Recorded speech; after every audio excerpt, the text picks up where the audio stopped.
एक दफ़ा की बात है, किसी ट्रेन में दो सैनिक सफ़र कर रहे होते हैं। एक सैनिक का नाम करण और दूसरे का नाम अर्जुन था। करण अर्जुन से कहता है, अरे अर्जुन भाई, आप इतनी देर से सेना में हो, कुछ कहानी सुनाओ अपनी सेना की, पूरा टाइम पास हो जाएगा, अभी तो पूरी रात पड़ी है। हा हा हा हा हा हा। अब भी अर्जुन भाई खुद सेना में हो और मुझे कहते हो कोई कहानी सुनाओ। सेना का तो एक एक दिन कहानी है, लेकिन आप कह रहे हो तो सुनो। ऐसे कह के वो कहानी सुनाने लगता है। तो आज फिर हम कहानी शुरू करते हैं। मैं आपको बताता हूँ, जब मैं अपनी सेना में था, मैं इतना ज़्यादा बहादुर हुआ करता था कि दुश्मन मेरे से डरते थे। मेरा नाम सुनकर दुश्मन भाग जाते थे। वाह राहुल भाई, आपकी कहानी तो बहुत ही इंटरेस्टिंग लग रही है। फिर क्या हुआ, थोड़ा और बताओ रामवीर जी के बारे में। रामवीर जी की कहानी ही ऐसी है, जो सुनता है वो उसे और सुनने की इच्छा करता है। रामवीर अपने देश से बहुत प्यार करते थे।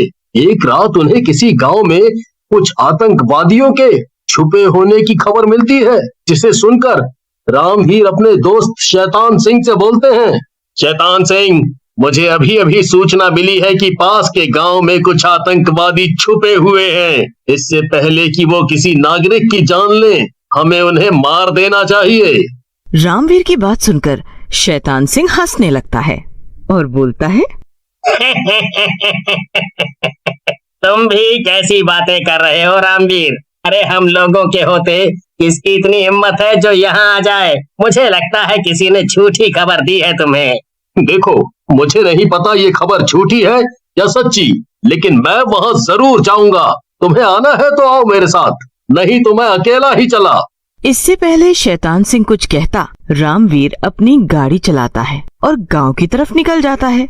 गांव के बाहर जाकर चिल्लाते हुए कहता है, आतंकवादियों, मुझे पता है तुम इसी गांव में छुपे हुए हो। तुम अपनी सलामती चाहते हो तो हथियार डाल दो और बाहर आ जाओ, नहीं तो एक एक को चुन चुन के मारूंगा। लेकिन रामवीर की आवाज सुनकर आतंकवादी गोलियां चलाने लगते हैं। रामवीर भी बदले में गोलियां चलाते हैं। मैं अभी भी कह रहा हूँ, तुम लोग यहाँ से बचकर नहीं जा सकते। इससे पहले मैं तुम्हें तड़पा तड़पा कर मारूं। लेकिन रामवीर की बातों का आतंकवादियों पर कोई फर्क नहीं पड़ता और वो गोलियां चलाते रहते हैं। रामवीर भी उनका सामना बहादुरी से कर रहे होते हैं, लेकिन तभी एक गोली उनके पीठ पर आकर लगती है। ये गोली किसने चलाई, वो भी पीठ पर? कौन है? ये गोली मैंने चलाई है रामवीर, वो भी तुम्हें मारने के लिए। शैतान सिंह को देखकर रामवीर हैरान रह जाता है और बोलता है, शैतान सिंह तू, मगर तूने मुझ पर गोली क्यों चलाई? तू तो मेरा भाई है, देश से ये गद्दारी क्यों? तू कितना भोला है रे रामवीर। अरे भाई, मैं कोई देशभक्त नहीं हूँ, मैं तो दूसरे देश का एजेंट हूँ, तो तुम्हारी सेना में काम कर रहा हूँ। चल, अब तेरे मरने का समय आ गया। ऐसा कहकर शैतान सिंह रामवीर के सर के बीच में गोली मार देता है। रामवीर मर जाता है। ये बात सुनकर रमेश कहता है, फिर क्या हुआ? उस दुष्ट शैतान सिंह का क्या हुआ? क्या वो पकड़ा गया था? वो मुझे मिल जाए तो मैं उसकी जान ले लूं। रमेश भाई, अभी कहानी पूरी कहाँ हुई है मेरी?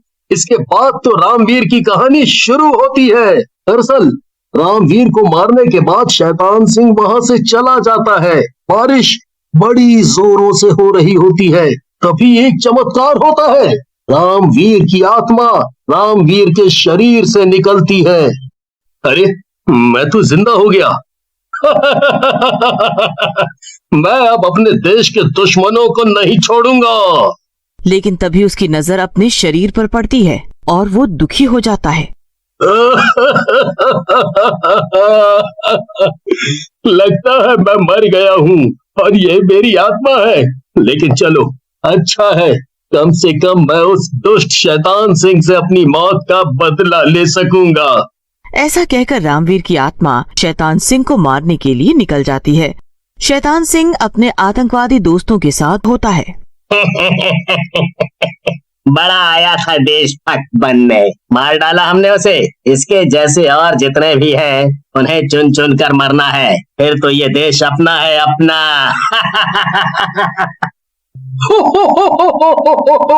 सही कह रहे हो शैतान सिंह, हमसे कोई जीत नहीं सकता। पहले हम ये रामवीर जैसे देशभक्तों को मारेंगे और फिर इस देश पर कब्जा करेंगे। उन सब की बातें सुनकर रामवीर की आत्मा को गुस्सा आ जाता है और वो उन तीनों से बोलता है, तुम तीनों चूहे इस देश का कुछ नहीं बिगाड़ सकते। तुम कितनों को मारोगे? इस देश का तो एक एक आदमी देशभक्त है। ऐसा कहकर रामवीर की आत्मा उन दोनों आतंकवादियों को गर्दन से पकड़कर उठा लेती है और मार डालती है। अपनी मौत को सामने देखकर बोलता है, मुझे माफ कर दो रामवीर, मैं पैसों के लालच में आ गया था। मैं ऐसा कभी नहीं करूंगा, कभी नहीं करूंगा। वो तो मुझे भी पता है कि तू कभी ऐसा नहीं करेगा, क्योंकि आज के बाद तू ऐसा कुछ करने लायक ही नहीं रहेगा। ऐसा कहकर रामवीर की आत्मा शैतान सिंह को मार डालती है और वहाँ से चली जाती है। रामवीर की कहानी सुनने के बाद रमेश राहुल से कहता है, फिर क्या हुआ? क्या शैतान सिंह को मारने के बाद रामवीर की आत्मा इस दुनिया से चली गई? क्या हुआ फिर उनका, बताओ ना। मुझे पता था कि तुम रामवीर के बारे में और जानना चाहोगे, उनकी कहानी ही ऐसी है। इससे पहले राहुल आगे की कहानी बताता ट्रेन के अंदर 3 बंदूकधारी गुंडे घुस जाते हैं और उन दोनों से बोलते हैं, फौजी, दोनों मुंह बंद करके चुपचाप बैठो। हमने इस ट्रेन को अगवा कर लिया है और इसे लूट रहे हैं, समझे? ये क्या बकवास है? अगर तुम तीनों ने अपने हथियार डालकर अपने आप को हमारे हवाले नहीं किया तो तुम तीनों नहीं बचोगे आज। गुंडे की बात सुनकर राहुल को गुस्सा आ जाता है और वो एक गुंडे को उठाकर पटक देते हैं। गुंडा जोर से नीचे गिरता है। मर गया रे, मेरी कमर तोड़ डाली इस फौजी ने। अबे गधो, शक्ल क्या देख रहे हो मेरी? मारो उसे। गुंडे की बात पर बाकी के दोनों गुंडे राहुल पर गोली चलाते हैं, लेकिन सारी की सारी गोलियां राहुल के शरीर के आर पार हो जाती हैं। ये देख रमेश और गुंडे हैरान हो जाते हैं। तभी राहुल के शरीर से रामवीर की आत्मा बाहर निकलती है और उन तीनों गुंडों को पटक देती है। तुम दोनों को घबराने की जरूरत नहीं है। ये मैं हूँ, शहीद सैनिक रामवीर, और मेरे रहते सेना के जवानों को कोई कुछ भी नहीं कर पाएगा। राहुल और रमेश रामवीर की आत्मा को सैल्यूट करते हैं। तुम राहुल से पूछ रहे थे ना रमेश, मैं कहाँ हूँ? अभी मैं इसी दुनिया में हूँ, और जब जब मेरे देश को मेरी जरूरत पड़ेगी मैं वापस आऊंगा। हाँ, वापस आऊंगा। ऐसा कहकर रामवीर वहाँ से चला जाता है और राहुल और रमेश उन तीनों गुंडों को अगले स्टेशन पर पुलिस के हवाले कर देते हैं।